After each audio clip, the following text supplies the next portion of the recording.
الحمد لله وكفى وسلام على عباده الذين اصطفى أما بعد. قال تعالى: وعباد الرحمن الذين يمشون على الأرض هونا وإذا خاطبهم الجاهلون قالوا سلاما والذين يبيتون لربهم سجدا وقياما والذين يقولون ربنا اصرف عنا عذاب جهنم إن عذابها كان غراما إنها ساءت مستقرا ومقاما صدق اللہ العظیم۔ میرے محترم دوستوں، میرے بھائیوں، گزشتہ 3 اصلاحی مجالس سے سورۃ الفرقان کے آخری رکوع میں اللہ تبارک و تعالی نے اپنے مخصوص بندوں کی جو چند صفات بیان فرمائی ہیں، انہی صفات کے بیان کا تذکرہ چل رہا ہے۔ چند صفات ان کی پہلے بیان ہو چکی ہیں کہ اللہ کے خاص بندے وہ ہیں جن میں عبدیت ہو اور ان میں رحمت اور شفقت ہو، اور تیسری چیز یمشون علی الارض ہونا، ان کی چال درست ہو، اور چوتھی چیز وَإِذَا خَاطَبَهُمُ الْجَاهِلُونَ قَالُوا سَلَامًا، ان کی گفتگو بھی درست ہو، گفتگو بھی صحیح ہو، کیا بات کرنی ہے کیا نہیں کرنی اس کا ان کو اندازہ ہو۔ اور 5واں وصف وَالَّذِينَ يَبِيتُونَ لِرَبِّهِمْ سُجَّدًا وَقِيَامًا، کہ وہ رات کے شب بیدار ہوں، راتوں میں اللہ کی عبادت کرتے ہوں۔ یہ 5 اوصاف گزشتہ 3 مجالس میں آپ حضرات کے سامنے عرض کی گئی۔ تو آج چھٹی صفت جو اللہ تعالیٰ نے ان کی بیان فرمائی ہے، اس کا تذکرہ ہے والذین یقولون ربنا اصرف عنا عذاب جہنم ان عذابها کان غراما۔ اور یہ وہ لوگ ہیں، اللہ کے خاص بندے وہ ہیں جن کی دعاؤں میں یہ دعا ہر وقت شامل رہتی ہے، اے اللہ مجھے جہنم کے عذاب سے بچا، جہنم کے عذاب کو مجھ سے دور فرما، اصرف عنا عذاب جہنم، عذاب جہنم کو ہم سے دور ہٹا، ان عذابها کان غراما، اور جہنم کا عذاب تو بڑا لازم ملزوم چمٹنے والا عذاب ہے، اس سے پھر چھٹکارا پانا بڑا مشکل ہے۔ انہا ساءت مستقرا، وہ جہنم مستقل رہائش کے لیے بھی بڑی بری جگہ ہے، ومقاما، اور عارضی رہائش کے لیے بھی بڑی ہی بری جگہ ہے۔ کفار ہمیشہ رہیں گے، مسلمان ایمان والے جو کبائر کا ارتکاب کرتے دنیا سے گئے اور انہوں نے توبہ نہیں کی، اگر اللہ کا نظام عدل ان پہ چلا تو وہ بھی جائیں گے اور ایمان کی برکت سے ایک نہ ایک دن جہنم سے بچ جائیں گے۔ تو اللہ تعالیٰ فرماتے ہیں کہ میرے جو خاص بندے ہیں ان کی دعاؤں میں یہ دعا ہے، اور اللہ تعالیٰ نے اس کو نماز تہجد کے بعد ذکر کیا۔ چوتھی صفت جو بیان فرمائی وہ یہ کہ والذین یبیتون لربہم سجدا وقیاما، یہ 5ویں صفت ہے کہ وہ ان کی رات کیسے گزرتی ہے، قیام میں، سجدے میں، قیام میں سجدے میں نماز پڑھتے ہوئے، اللہ کو یاد کرتے ہوئے۔ تو رات بھر تو وہ تہجد پڑھتے ہیں، جب صبح ہوتی ہے اور پاؤں پھٹنے کے قریب ہوتی ہے، صبح صادق ہونے کو ہوتی ہے، اس وقت وہ مناجات میں مصروف ہو جاتے ہیں اور اللہ کے سامنے اپنی ساری حاجتیں بیان کر رہے ہوتے ہیں۔ ہر ضرورت اس وقت اللہ کو بتلانے کی ہے، اللہ تعالیٰ ہر حاجت ضرورت پوری فرماتے ہیں۔ میں نے پچھلے جمعے بھی ہفتے میں حدیث سنائی تھی، نبی کریم صلی اللہ علیہ وسلم نے ارشاد فرمایا ان فی اللیل لساعة لا يصادفها عبد مسلم وهو يسأل الله تعالى من امر الدنيا والآخرة الا اعطاه الله اياه، کہ رات میں ایک وقت ایسا ہے، ایک وقت، وہ وقت کیسا ہے وہ بعد میں بتاؤں گا، وہ بھی حدیث کی روشنی میں۔ رات میں ایک وقت ایسا ہے اس میں آدمی بیدار ہو، اللہ سے دنیا کی مانگے یا آخرت کی مانگے، اللہ تبارک و تعالی اس کو عطا فرما دیتے ہیں۔ تو ہر ضرورت، حاجت نبی کریم صلی اللہ علیہ وسلم نے ہمیں یہ سکھلائی، اللہ کے سامنے رکھو۔ یسأل العبد ربہ بحاجہ، ہر حاجت بندہ اللہ کے سامنے بیان کرے۔ اب کیسی حاجت؟ ذہن میں آتا ہے کہ اللہ سے، اللہ کے شایان شان چیز مانگنی چاہیے، اس میں کوئی شک نہیں ہے۔ اب ذہن میں آتا ہے کہ اللہ تعالیٰ اتنی بڑی ذات ہیں تو بڑی بڑی چیزیں اللہ سے مانگنی چاہیے، اور چھوٹی چیزوں کے لیے خود ہی کوشش کرنی چاہیے۔ فرمایا نہیں، اب ایک حدیث ہے بڑی چیزوں کے متعلق، اس سے بڑی اللہ کی رضا ہے، تو آپ نے فرمایا اذا سألتم اللہ الجنہ فاسألوها جنت الفردوس، اللہ سے جنت مانگنی ہو تو جنت الفردوس مانگو، سب سے اعلیٰ جنت۔ یہ تو سب سے اوپر کا درجہ آپ نے بتایا، اور نیچے کا درجہ ایسا درجہ جس سے نیچے کوئی چیز ہی نہیں ہے۔ آپ نے فرمایا حتی یسأل ربہ بالملح، نمک کم پڑ جائے تو وہ بھی اللہ سے مانگو، نمک کم پڑ جائے۔ یہ مدینہ منورہ میں آپ ارشاد فرما رہے ہیں، اور ساحل کچھ فاصلے پر ہے، جو ساحلی لوگ ہوتے ہیں ان کے لیے نمک بے قیمت ہوتا ہے، تو فرمایا نمک کم پڑ جائے وہ بھی اللہ سے مانگو۔ حتی یسألہ شسع نعلہ اذا انقطع، چلتے چلتے جوتے کا تسمہ ٹوٹ جائے جو 2 روپے میں ملتا ہے، وہ بھی اللہ سے مانگو، وہ بھی اللہ سے مانگو۔ تو بڑی سے بڑی چیز مانگنی ہو وہ بھی اللہ سے مانگو، اور چھوٹی سے چھوٹی چیز مانگنی ہو وہ بھی اللہ سے مانگو۔ اللہ تعالیٰ بڑی ضروریات کو بھی پورا فرماتے ہیں، اور چھوٹی ضروریات کو بھی، معمولی درجے کی ضروریات کو بھی پورا فرماتے ہیں۔ تو فرمایا رات میں ایک وقت ہے کہ اس میں دنیا کی مانگو یا آخرت کی مانگو، اللہ تعالیٰ عطا فرماتے ہیں۔ وہ وقت کون سا ہے؟ صحابہ نے پوچھا یا رسول اللہ، ایک اور حدیث اس کے ساتھ نہیں ہے، ایک اور حدیث، صحابہ نے پوچھا یا رسول اللہ ای الدعاء اسمع، سب سے سنی جانے والی دعا کون سی ہے جو فوراً قبول ہو جائے؟ نبی کریم صلی اللہ علیہ وسلم نے ارشاد فرمایا جوف اللیل الآخر، اخیر شب کے آخری لمحوں میں کی جانے والی دعا اللہ کے ہاں جلدی قبول ہوتی ہے۔ ودبر الصلوات المکتوبات، فرض نمازوں کے فوراً بعد کی جانے والی دعا بھی اللہ کے ہاں جلدی قبول ہوتی ہے۔ اور رات کے اخیر شب میں، اخیر لمحوں میں، آخری ساعتوں میں جو آدمی اللہ سے دعا کرتا ہے اللہ تعالیٰ اس کو بھی قبول فرماتے ہیں، اور جلدی قبول فرماتے ہیں۔ تو اللہ تعالیٰ نے 5ویں صفت بیان فرمائی کہ وہ تہجد کا اہتمام کرتے ہیں، رات کی شب بیداری کا اہتمام کرتے ہیں، اور 6ٹھی صفت اللہ نے بیان فرمائی والذین یقولون ربنا اصرف عنا عذاب جہنم ان عذابها كان غراما انها ساءت مستقرا ومقاما۔ ان کی دعا یہ ہوتی ہے یا اللہ ہمیں عذاب سے بچا، ہمیں عذاب سے بچا۔ یہ آیت ہمیں کیا پیغام دیتی ہے؟ یہ آیت پیغام یہ دیتی ہے کہ اللہ کے مخصوص بندوں پر ہر وقت فکر آخرت سوار رہتی ہے، اور وہ دنیا کی تکلیفوں کو کوئی تکلیف نہیں سمجھتے، دنیا کی پریشانیوں کو پریشانی نہیں سمجھتے۔ ان کے ہاں سب سے بڑا مسئلہ یہ نہیں ہوتا کہ گھر میں راشن نہیں ہے، سب سے بڑا مسئلہ یہ نہیں ہوتا بچے بیمار پڑے ہیں اور وہ دوائی داروں کے پیسے ان کے پاس نہیں ہیں، اور انہوں نے کہیں دور جانا ہے، جیب میں کرائے کے پیسے نہیں ہیں۔ یہ سب سے بڑا ان کا مسئلہ نہیں ہے۔ بارشیں نہیں آ رہی، یہ ان کا سب سے بڑا مسئلہ نہیں ہے۔ سب سے بڑا مسئلہ ان کا یہ ہے کہ اللہ تعالیٰ ان کو آخرت کی ناکامی سے بچائے، آخرت کی ناکامی۔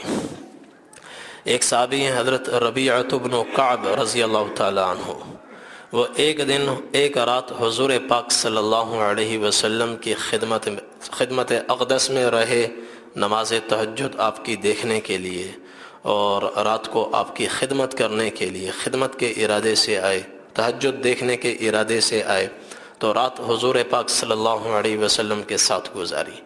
جب آپ اپنے وقت پر تہجد کے لیے بیدار ہوئے، کھڑے ہوئے، تو انہوں نے فوراً پانی لا کر آپ کو پیش کیا وضو کے لیے، مسواک پیش کر دیا اور جوتا سیدھا کر دیا، جو دوسری ضروریات وہ پوری کر دیں۔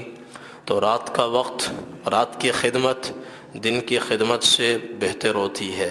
دن میں ہزاروں خدام موجود ہوتے ہیں، رات میں کوئی ہوتا ہے، اور رات کو نیند کا بھی غلبہ ہوتا ہے۔ اس خدمت میں بڑی قربانی کا دخل ہوتا ہے۔ قربانی والا آدمی ہی راتوں کو اٹھ کر خدمت کے کام سر انجام دے سکتا ہے، بغیر قربانی کے نہیں دے سکتا۔ پھر رات کو سناٹا ہے، اللہ کا عرش آسمان دنیا پر آیا ہوا ہے، اللہ کی خاص رحمت اس وقت متوجہ ہوتی ہے۔ تو یہ سارے عوامل اکٹھے ہوئے تو حضور صلی اللہ علیہ وسلم کے قلب پر اللہ نے ایک سوال ڈالا۔ آپ نے ان سے فرمایا، سل، مانگو کیا مانگتے ہو۔ تو یہ سوال آپ کی زبان پر بے سخت آیا۔ اس وقت اگر وہ تخت سلیمانی بھی مانگتے، اللہ عطا فرما دیتے۔ پوری دنیا کی حکومت مانگتے، اللہ عطا فرما دیتے۔ پوری دنیا کی دولت مانگتے، اللہ عطا فرما دیتے۔ چاند ستارے مانگتے، اللہ عطا فرما دیتے۔ چونکہ آپ نے فرمایا سل، اب کوئی بہت بڑا دنیا کا سوال کرے، یہ تو ہو نہیں سکتا، آپ فرمائیں یہ تو میں نہیں دے سکتا۔ تو مطلب جب کہا ہے تو پورا تو ہوگا، اور یہ کہلوایا کس نے ہے؟ اللہ نے کہلوایا ہے، سوال اللہ نے ڈالا ہے۔ تو آپ نے فرمایا سل، مانگو کیا مانگتے ہو۔ انہوں نے عرض کیا، ارید مرافقتک بالجنہ، اللہ کے رسول، جنت میں آپ کا ساتھ، جنت میں آپ کی رفاقت۔ جنت، کتنا بڑا سوال کیا۔ دنیا کو تو کچھ مانگا نہیں، مانگا تو جنت، اور جنت بھی کون سی؟ جنت الفردوس، جو نبی کریم صلی اللہ علیہ وسلم کے پڑوس میں ہو۔ تو عرض کیا، ارید مرافقتک فی الجنہ، اللہ کے رسول، جنت میں آپ کا ساتھ مانگتا ہوں، آپ کی رفاقت مانگتا ہوں۔ آپ نے فرمایا، اب غیر ذالک، کچھ اور بتا دو، اس کے ساتھ کچھ اور بھی بتا دو، دنیا میں بھی تمہیں جینا ہے، یہی غرض ہوگی کہ کچھ دنیا کا بھی بتا دو، تمہارا مسئلہ حل ہو جائے۔ تو انہوں نے کہا نہیں، یہی ایک سوال ہے، جنت میں آپ کی رفاقت۔ دنیا تو جیسے کیسے گزر جائے گی، روتے سوتے گزر جائے گی، دنیا کی مجھے فکر نہیں ہے، مجھے فکر آخرت کی ہے۔ تو آپ نے پھر فرمایا، اب غیر ذالک، کچھ اور بتا دو۔ انہوں نے عرض کیا، یا رسول اللہ، صرف یہی ایک ہی سوال ہے، اسألک مرافقتک فی الجنہ، جنت میں آپ کی رفاقت۔ اور اس جواب میں بھی ایک عجیب معنی پوشیدہ ہے، جس سے ان کے اندر کے جذبے کا پتہ چلتا ہے۔ اس سے بظاہر یہ معلوم ہوتا ہے، یا رسول اللہ، نہ ہمیں دنیا کا شوق، نہ ہمیں جنت کا شوق، ہمیں تو آپ کے ساتھ رہنے کا شوق ہے۔ جنت ملے، آپ نہ ملیں تو وہ جنت میں بھی کوئی لطف نہیں ہے۔ اصل آپ کی رفاقت ہے، کہیں بھی مل جائے، آپ کی رفاقت اصل چیز ہے۔ تو جب 3 دفعہ نبی کریم صلی اللہ علیہ وسلم نے فرمایا اور انہوں نے ایک ہی جواب دیا، تو آپ نے فرمایا، فَأَعِنِّي عَلَى نَفْسِكَ بِكَثْرَةِ السُّجُودِ، تو ٹھیک ہے، میں بھی دعا کروں گا، کچھ ہمت تم بھی کرو، اور رات خوب سے خوب نمازوں کا اہتمام کرو، نوافل کا اہتمام کرو، سجدے کثرت سے کرو، نمازیں کثرت سے پڑھو، انشاءاللہ اللہ تعالیٰ تمہیں جنت میں میری رفاقت عطا فرمائیں گے۔ تو یہ ہے فکر آخرت، کہ صحابہ دنیا کی مشکل کو مشکل سمجھتے ہی نہیں تھے، دنیا کی پریشانی کو پریشانی سمجھتے ہی نہیں تھے، آخرت کی فکر ہر وقت ان کے دل و دماغ پر سوار رہتی تھی۔ حضرت عبداللہ ابن عمر ابن العاص رضی اللہ تعالی عنہ کے پاس 3 آدمی آئے، اور انہوں نے آ کر عرض کیا، کہ یا ابا محمد واللہ انا لا نقدر على شيء لا نفقة ولا دابة ولا متاع. ابو محمد یہ ان کی کنیت ہے. فرمایا اللہ کی قسم ہمارے پاس کچھ بھی نہیں ہے، ہم گھر سے بہت دور ہیں، مسافری کی زندگی گزار رہے ہیں. اب مشکل یہ ہے کہ اتنی آمدنی ہمارے پاس نہیں ہے کہ یہاں ہم گزارا کر سکیں، اور سواری نہیں ہے کہ اپنے گھر پہنچ سکیں، منزل تک پہنچ سکیں. آپ کچھ ہماری مدد فرمائیں. تو انہوں نے فرمایا ما شئتم ان شئتم رجعتم الینا وان شئتم ذکرنا امرکم للسلطان وان شئتم صبرتم. میں تمہیں 3 اختیار دیتا ہوں. ایک یہ کہ ابھی تو میرے پاس کچھ نہیں ہے، تم کل آ جاؤ، پرسوں آ جاؤ، تو جیسے اللہ تعالیٰ مجھے کہیں سے کوئی آمدنی بنے گی تو میں تمہاری مدد کروں گا، تمہارا کام آسان ہو جائے گا. ایک اختیار یہ ہے. دوسرا یہ ہے کہ چاہو تو میں خلیفہ کو خط لکھ دوں، خلیفۃ المسلمین کو، کہ وہ بیت المال سے تمہاری مدد کریں اور تم اپنی منزل تک پہنچ جاؤ اور تمہارا گزارا ہو جائے. اور تیسری صورت یہ ہے کہ تم صبر کرو.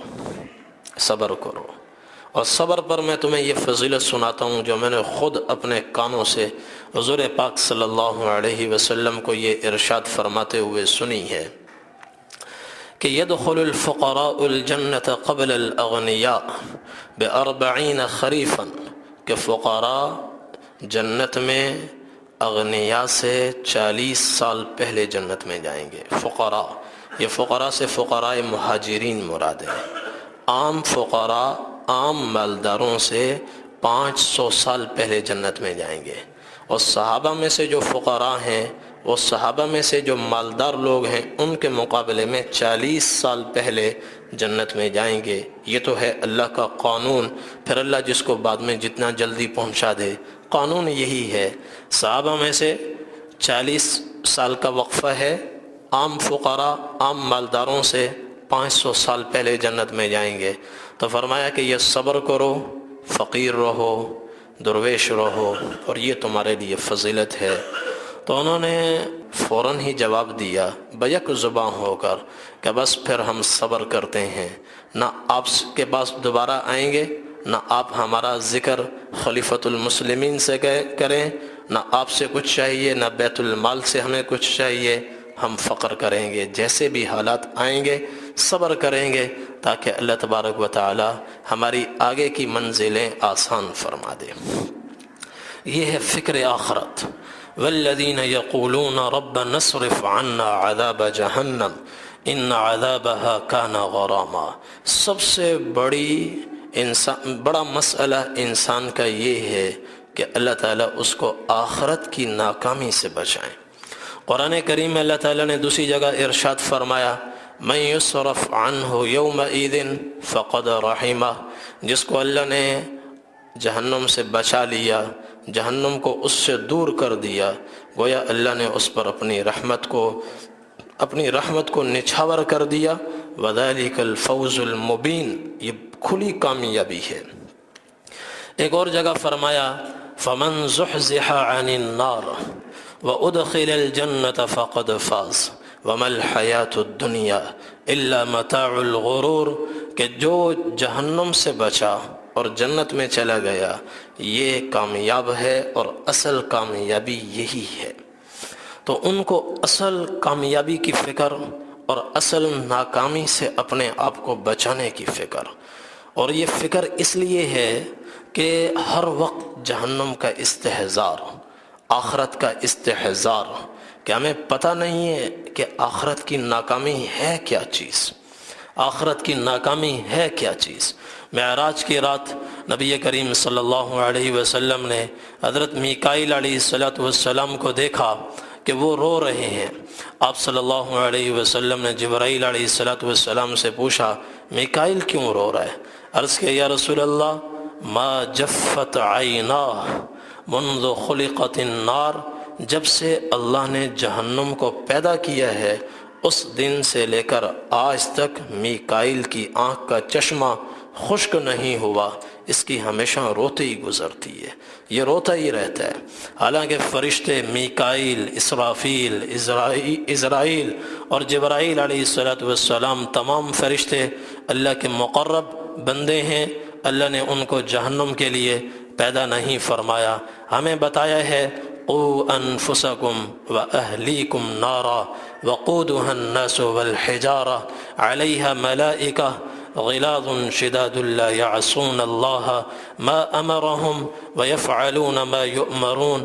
اپنے آپ کو جہنم سے بچاؤ، اپنے بیوی بچوں کو جہنم سے بچاؤ جس کا ایندھن انسان ہے اور پتھر ہیں، انسان اور پتھر جس کا ایندھن ہے، اور اس پر جو فرشتے مقرر ہیں بے رحم ہیں، غلاظ، ان میں سختی ہی سختی ہے، رحمت ان کے قریب نہیں پھٹکتی، ان میں ذرا رحم نہیں آتا۔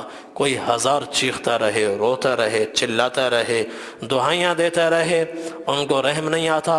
لا یؤمر، اور ان کو اللہ نے جو حکم دیا ہے بس اسی کو وہ پورا کرتے رہتے ہیں۔ غلاظ شداد لا یعصون اللہ ما امرہم، اللہ کے حکم کی نافرمانی نہیں کرتے، لوگوں پہ رحم کھا کر ان کا عذاب ہلکا نہیں کرتے، جو اللہ نے ان کو حکم دیا ہے اس کو پورا کرتے رہتے ہیں۔ نبی کریم صلی اللہ علیہ وسلم ایک دفعہ پریشان، آپ نے صحابہ نے عرض کہ یا رسول اللہ آپ کیسے پریشان ہیں؟ ہر وقت غم زدہ، غم کے آثار آپ کے چہرے انور پر رہتے ہیں، اس کی کیا وجہ ہے؟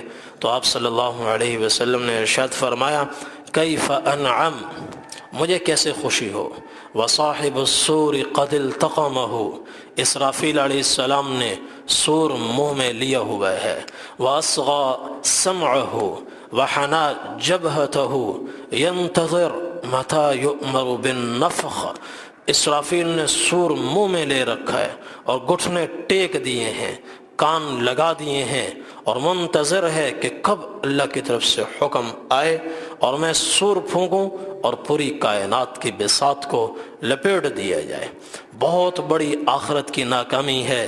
یا ایھا الناس اتقوا ربکم ان زلزلۃ الساعۃ شیء عظیم یوم ترونها تذهل كل مرضعة عما أرضعت وتضع كل ذات حمل حملها وترى الناس سكارى وما هم بسكارى ولكن عذاب الله شديد۔ بہت سخت آخرت کا زلزلہ ہے، جھٹکا ہے۔ جب وہ جھٹکا پڑے گا، پہلا دن آئے گا جس کے پیٹ میں بچہ ہوگا، اسقاط ہو جائے گا، بچہ زمین پہ آئے گا اور ماں کے پہلو میں اس کا شیر خوار بچہ چیخ رہا ہوگا، چلا رہا ہوگا، وہ پلٹ کر اپنے بچے کو نہیں دیکھے گی اور سارے لوگ نشے میں چلتے ہوئے نظر آئیں گے، اور کوئی نشہ نہیں ہوگا، انہوں نے کوئی نشہ آور دوا استعمال نہیں کی ہوگی، ولیکن عذاب اللہ شدید، اللہ کا عذاب اتنا سخت ہے جس نے انہیں مدہوش کر دیا ہوگا۔ طبرانی کی روایت میں ہے ایک دفعہ نبی کریم صلی اللہ علیہ وسلم کے پاس حضرت جبرائیل علیہ السلام تشریف لائے، ان کے چہرے کا رنگ اڑا ہوا، چہرے کا رنگ فق۔ تو آپ نے پوچھا جبرائیل کیا ہوا؟ انہوں نے عرض کیا یا رسول اللہ ابھی جہنم کو دیکھ کر میں آپ کی طرف آ رہا ہوں جس کا یہ میرے چہرے پر اثر ہے۔ آپ نے فرمایا مجھے جہنم کے بارے میں بتاؤ وہ کیا ہے؟ تو انہوں نے بتانا شروع کیا تو نبی کریم صلی اللہ علیہ وسلم کے چہرے انور کا رنگ متغیر ہو گیا، زرد ہو گیا، اور کہا یا رسول اللہ جہنم کے 7 طبقے ہیں، لہا 7 ابواب لکل باب منہم جزء مقسوم، ایک دوسرے کے نیچے 7 طبقے، سب سے اوپر جہنم، اس کے نیچے لظہ، اس کے نیچے حطامہ، اس کے نیچے سعیر، اور اس کے نیچے سقر، اور اس کے نیچے جہیم، اور اس کے نیچے حاویہ، جو جہنم کا سب سے خوفناک طبقہ ہے۔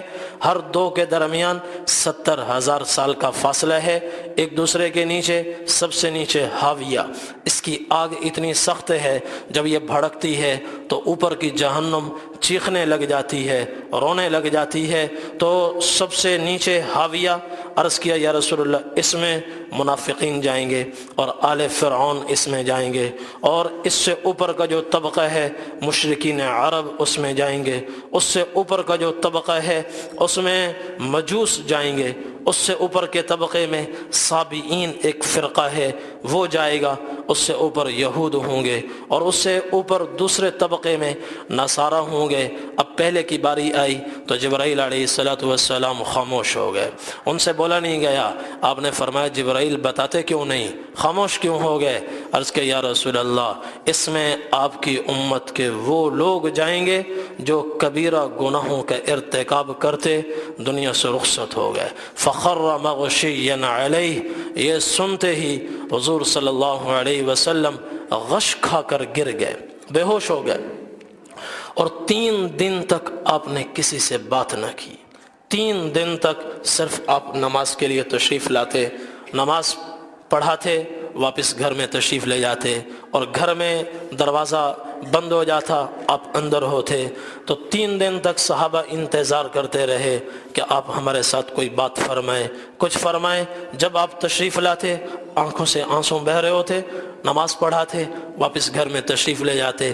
تیسرے دن حضرت ابوبکر صدیق رضی اللہ تعالیٰ عنہ نے تھوڑی ہمت پکڑی اور دروازے پر دستک دی، دروازے پر حاضر خدمت ہوئے اور کہا السلام علیک یا بیت الرحمہ، یا اہل بیت الرحمہ، هل لی من رسول اللہ صلی اللہ علیہ وسلم من سبیل۔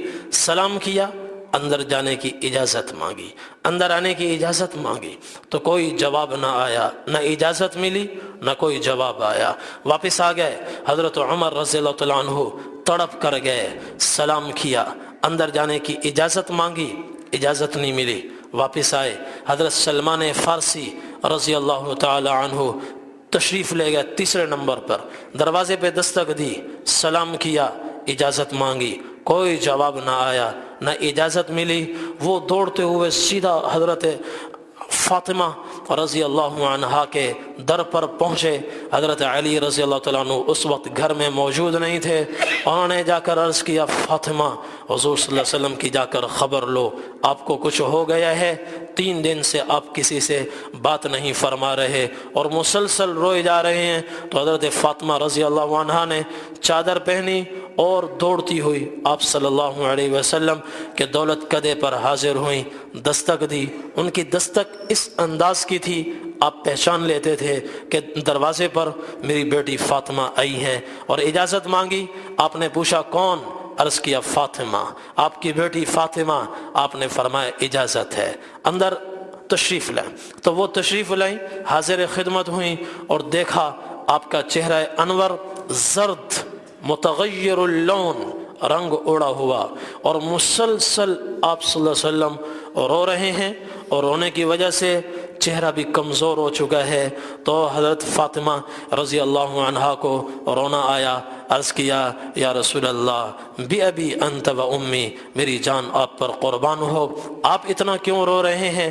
آپ نے فرمایا میری بیٹی میں کیوں نہ روں، جبرائیل علیہ السلام مجھے بتلا کر گئے ہیں کہ آپ کی امت کے نافرمان لوگوں کو جہنم میں ڈالا جائے گا۔ تو اب حضرت فاطمہ بھی رو رہی اور حضور پاک صلی اللہ علیہ وسلم بھی رو رہے، اور جب تھوڑی خاموشی ہوئی تو عرض کہ یا رسول اللہ کیسے آپ کی امت کو جہنم میں ڈالا جائے گا؟ آپ نے فرمایا میری امت کے ساتھ ایک رعایت ہوگی، ایک سہولت ہوگی، جہنم میں جانے والوں کے لیے بھی ایک سہولت ہوگی، لا تسود وجوہہم، سب کے چہرے سیاہ ہوں گے، میری امت کے چہرے سیاہ نہیں ہوں گے، سیاہ نہیں ہوں گے، ولا تزرق اعینہم، باقی جتنے جہنم میں جانے والے ہوں گے ان کی آنکھیں نیلی ہوں گی، میری امت کی آنکھیں نیلی نہیں ہوں گی، ولا تقرنون مع الشیاطین، اور سب ایک ہی زنجیر میں شیاطین کے ساتھ جکڑے ہوئے ہوں گے، عام نافرمان اور شیاطین ایک ہی زنجیر میں ہوں گے، اور اس امت کو شیاطین سے دور رکھا جائے گا، اور ان کے ہونٹوں پر مہر لگی ہوئی ہوگی، اس امت کے ہونٹوں پر مہر نہیں ہوگی، اور وہ طوق سلاسل اغلال بیڑیوں میں جکڑے ہوئے ہوں گے، اور یہ جکڑے ہوئے نہیں ہوں گے۔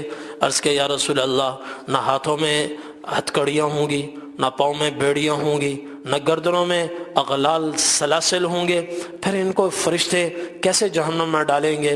تو آپ صلی اللہ علیہ وسلم نے ارشاد فرمایا، کم من شیبۃ من امتی قد قبض علی لحیتہ ویقاد الی النار وہو ینادی وا شیبتا وا ضعفا، میری امت میں سے کتنے ہی ایسے بوڑھے ہوں گے جن کی داڑھیوں سے پکڑ کر گھسیٹ کر ان کو جہنم میں ڈالا جائے گا، اور ان کی پکار ہوگی، ہائے ہماری کمزوری اور ہائے ہمارا بڑھاپا۔ وَكَم مِّن شَابٍ مِّن أُمَّتِي قَدْ قُبِضَ عَلَى لِحْيَتِهِ وَيُسَاقُ إِلَى النَّارِ وَهُوَ يُنَادِي وا شبابا وا حسن صورتا، اور کتنے ہی ایسے نوجوان ہوں گے کہ جن کی داڑھیوں سے پکڑ کر ان کو گھسیٹ کر جہنم میں ڈالا جائے گا، اور ان کی پکار ہوگی، ہائے ہماری جوانی اور ہائے ہماری خوبصورتی بدصورتی میں تبدیل ہو گئی۔ کوئی ہماری جوانی پہ رحم کھائے، کوئی ہماری خوبصورتی پہ رحم کھائے، مگر کوئی رحم کھانے والا نہیں ہوگا۔ اور وَكَم مِّن امرأة مِّن أُمَّتِي قد قبضت على نواصيتها وذوائبها وتقاد إلى النار وهي تنادي وضعفا وهتك سترا، اور میری امت میں کتنی ہی ایسی عورتیں ہوں گی جن کی پیشانی کے بالوں سے پکڑ کر گھسیٹ کر ان کو جہنم میں ڈالا جائے گا، اور ان کی پکار ہوگی، ہائے ہماری رسوائی اور ہائے ہماری بے پردگی، وا فضیحتا، ہائے ہماری رسوائی، کوئی ان پر رحم کھانے والا نہیں۔ اور فرشتے ان کو اس طرح بالوں سے اور سر کی چوٹیوں سے پکڑ کر گھسیٹ کر جب جہنم کے درمیان میں لائیں گے، آگے جہنم کا سب سے بڑا دروغہ مالک ہے، وہ کھڑا ہوا ہوگا، وہ ان کو دیکھے گا، ان کی عجیب شان، نہ ہاتھوں میں ہتھ کڑیاں، نہ بیڑیاں، نہ طوق و سلاسل، نہ چہرے سیاہ، نہ آنکھیں زرد، نہ آنکھیں نیلگوں۔ تو وہ پوچھے گا فرشتوں سے، یہ کون ہیں اور کیسے ان کو لا رہے ہو؟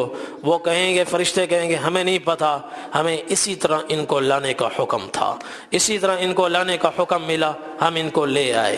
تو وہ پھر ان سے پوچھے گا، من انتم، تم ہو کون، تم کون ہو؟ اس کی آواز ایسی گرجدار ہوگی اور اس کے اوپر ایسا خوف چھایا ہوا ہوگا، رعب چھایا ہوا ہوگا، یہ سب بھول جائیں گے، حتیٰ کہ حضور پاک صلی اللہ علیہ وسلم کا نام بھول جائیں گے۔ یہ جواب میں کہیں گے، نحن امت من نزل علیہ القرآن، ہم ان کی اس نبی کی امت ہیں جس پر قرآن اترا، ونحن ممن یصوم رمضان، ہم وہ امت ہیں جنہوں نے رمضان کے روزے رکھے۔ تو وہ مالک کہے گا، قرآن تو محمد صلی اللہ علیہ وسلم پر اترا ہے۔ آپ کا نام سنتے ہی یہ سارے شور کریں گے، کہاں، ہاں ہم محمد صلی اللہ علیہ وسلم کی امت ہیں، محمد صلی اللہ علیہ وسلم کی امت ہیں۔ تو اسے کہے گا، پھر آگے بڑھو، یہ کہیں گے، ہمیں تھوڑا آنسو بہانے دو۔ اس کے بعد حدیث میں آتا ہے، یہ کھڑے ہو کر روئیں گے، جہنم کا عذاب اپنی آنکھوں سے دیکھ چکے ہوں گے، روئیں گے، اور اتنے آنسو بہیں گے، اتنے آنسو بہیں گے کہ یہاں چہرے میں نالیاں بن جائیں گی، اتنی بڑی بڑی نالیاں، چہرہ بھی بڑھ جائے گا، اتنی بڑی بڑی نالیاں کہ بڑے بڑے سفینے، بحری بیڑے اگر یہاں چھوڑے جائیں تو بڑے آرام سے اس میں تیر سکتے ہیں، چل سکتے ہیں، ایک جگہ سے دوسری جگہ تک پہنچ سکتے ہیں۔ اور پھر وہ آنسو ختم ہوں گے، پھر پیچھے سے خون کے آنسو روئیں گے، خون کے آنسو روئیں گے، اور آنکھیں اندر سے زخمی ہوں گی، بڑے بڑے گڑھے پڑ جائیں گے۔ تو وہ مالک کہے گا، کاش یہ رونا دنیا میں ہوتا، کاش یہ رونا دنیا میں ہوتا، دنیا میں آنسوں کا ایک قطرہ اللہ کی رحمت کے دریا بہا دیتا ہے۔ حضور صلی اللہ علیہ وسلم نے فرمایا، ما من عبد مؤمن يخرج من عينيه دموع وإن كان مثل رأس الذباب من خشية الله ثم يصيب شيئا من حر وجهه إلا أبعده الله من النار وفي رواية إلا أدخله الله الجنة، کہ جس آدمی کی آنکھ سے معمولی سا آنسوں کا قطرہ صرف اللہ کے خوف سے نکلے، اور وہ آنسو چاہے اتنا چھوٹا ہو جیسے مکھی کا سر ہوتا ہے، مکھی کا سر، اور وہ معمولی سا قطرہ پھر اس کے چہرے کی کھال پر لگ جائے، اللہ تعالیٰ اس کے وجود کو جہنم پر حرام فرما دیتے ہیں اور جنت میں اس کو داخل فرماتے ہیں۔ تو فرمایا تو اس نے کہا کاش یہ رونا دنیا میں ہوتا تو اللہ کی رحمت تمہارے شامل حال ہوتی اور آج تم یہاں نہ کھڑے ہوتے۔ پھر ان کو حکم ہوگا ڈالو ان کو جہنم میں جائیں گے، اور ادھر سے مالک جو سب سے بڑا دروغہ ہے اور جس کو اللہ نے بڑا ذمہ دار بنایا جہنم کا، تو وہ جہنم کی آگ کو حکم دے گا ان کی طرف بڑھو، لپکو، پکڑو ان کو، تو وہ آگ آگے بڑھے گی۔ تو یہ مل کر حدیث میں آتا ہے کلمہ پڑھیں گے لا الہ الا اللہ، تو وہ آگ پیچھے ہوتے چلی جائے گی، پیچھے ہوتی چلی جائے گی۔ پھر وہ حکم دے گا یا نار خذیہم، پکڑو ان کو، تو وہ پھر آگے بڑھے گی تو وہ ان کو پکڑنے لگے گی۔ تو پھر یہ مل کر کلمہ پڑھیں گے لا الہ الا اللہ، تو وہ پھر پیچھے ہو جائے گی، تو وہ اس سے پوچھے گا کہ تم ان کو پکڑتی کیوں نہیں؟ جہنم کی آگ کہے گی لیس لی سلطان علی اہل لا الہ الا اللہ، لا الہ الا اللہ والوں کے سامنے میں بے بس ہوں، میرا ان کے سامنے زور نہیں چلتا، بے بس ہوں، عاجز ہوں۔ حکم ہوگا دوبارہ پکڑو، اور اوپر سے اللہ کی طرف سے حکم مل چکا ہوگا کہ اب ہونٹ سل جائیں، یہ کلمہ نہ پڑھ سکیں، تو پھر آگ آگے بڑھے گی، ان کو پکڑے گی۔ حضور صلی اللہ علیہ وسلم نے فرمایا اعمال کے اعتبار سے کسی کے پاؤں کے ٹخنوں تک، اور کسی کے گھٹنوں تک، اور کسی کے یہاں تک، اور کسی کے پیٹ تک آگ اس کو جلاتی ہوئی اوپر کی طرف بڑھے گی، اور جیسے ہی سینے کی باری آئے گی اللہ تعالیٰ فرمائیں گے سینے کو چھوڑ دے، اس میں میرا ایمان ہے، اور روزے کی حرارت یہاں تک پہنچی ہے، پیاس ہوتی اس کی حرارت یہاں تک پہنچی ہے، لہذا چھوڑ دے۔ تو وہ دل کو چھوڑتی ہوئی اوپر گردن کو جلاتی ہوئی جب چہرے تک پہنچے گی، اللہ تبارک و تعالیٰ فرمائیں گے چہرے کو بھی چھوڑ دے، بارہا اس نے مجھے سجدے کیے ہیں۔ اور پھر جب اللہ تعالیٰ چاہیں گے اپنے فضل سے، انبیاء کی سفارش سے جب چاہیں گے نکالیں گے، لیکن اللہ تعالیٰ نے قرآن میں فرمایا انہا ساءت مستقرا و مقام عارضی رہائش، ایک لمحے کے لیے بھی کسی کو جانا پڑ گیا تو یہ بھی بہت بڑی ناکامی ہے۔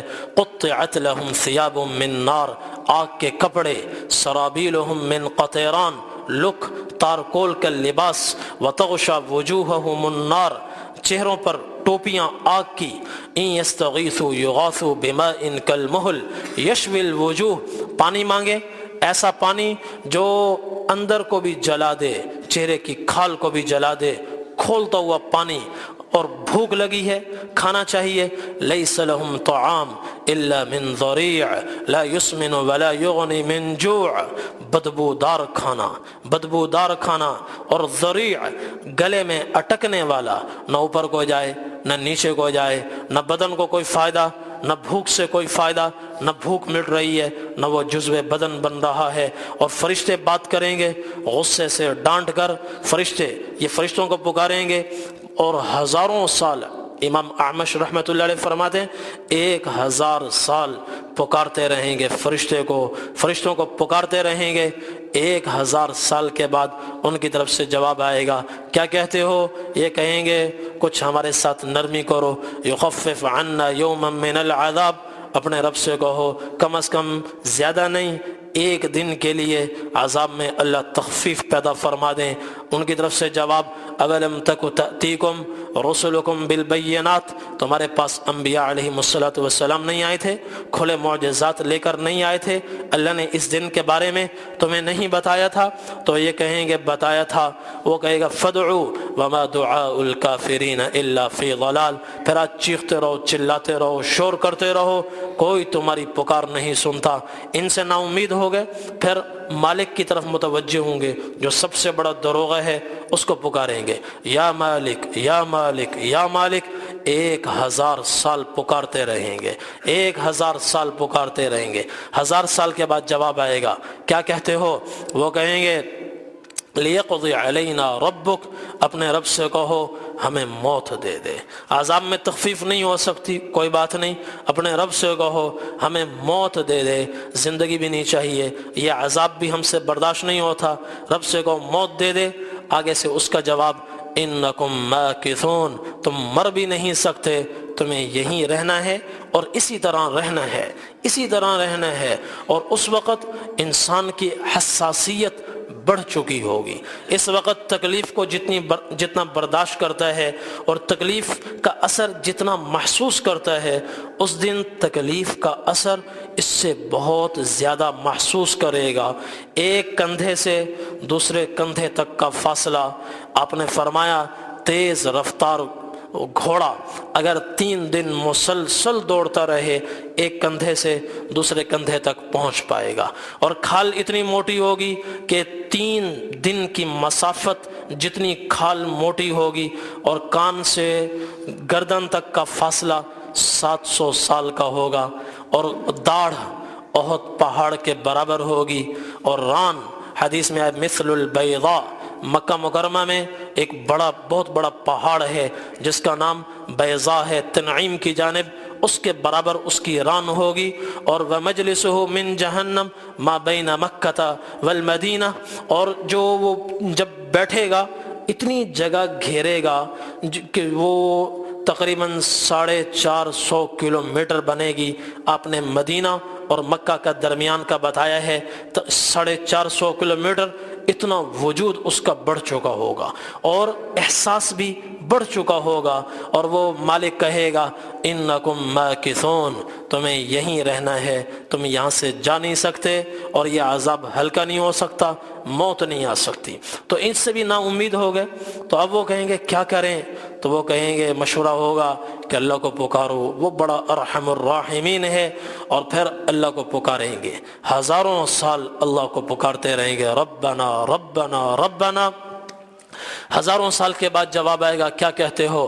یہ کہیں گے ربنا غلبت علینا شقوتنا وکنا قوما ضالین ربنا اخرجنا منها فإن عدنا فإنا ظالمون، اے ہمارے پروردگار، ہم مارے گئے، ہلاک ہوئے، برباد ہوئے، کم بختی غالب آئی، تیری نافرمانی کر بیٹھے، ربنا ابصرنا وسمعنا فرجعنا نعمل صالحا انا موقنون، آج ہم نے اپنی آنکھوں سے دیکھ لیا، اپنے کانوں سے سن لیا، اب ہمیں یقین آ گیا، ایک موقع آپ ہمیں عنایت فرمائیں، دنیا میں بھیجیں، آپ ہمیشہ سجدے میں پڑے رہیں گے، پل بھر کے برابر آپ کی نافرمانی نہیں کریں گے۔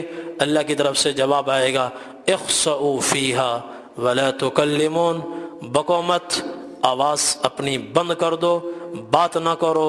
عرب میں جب کتا بھونک رہا ہو اس کو خاموش کروانا ہو تو عرب اس کو کہتے ہیں اخسا اخسا اخسا، یہی لفظ اس وقت اللہ تعالیٰ ان سے ارشاد فرمائیں گے اخسؤوا فیہا ولا تکلمون، اپنی بکواس بند کرو اور خاموش رہو، بات نہیں کرو۔ اور پھر اللہ تعالیٰ حکم دیں گے جہنم کو تالا لگا دو، باہر کی آواز اندر نہ جائے، اندر کی آواز باہر نہ جائے۔ یہ ہمیشہ کی ناکامیاں ہیں جو نافرمان انسان کا مقدر بنتی ہیں، اور یہ سب سے بڑی ناکامی ہے۔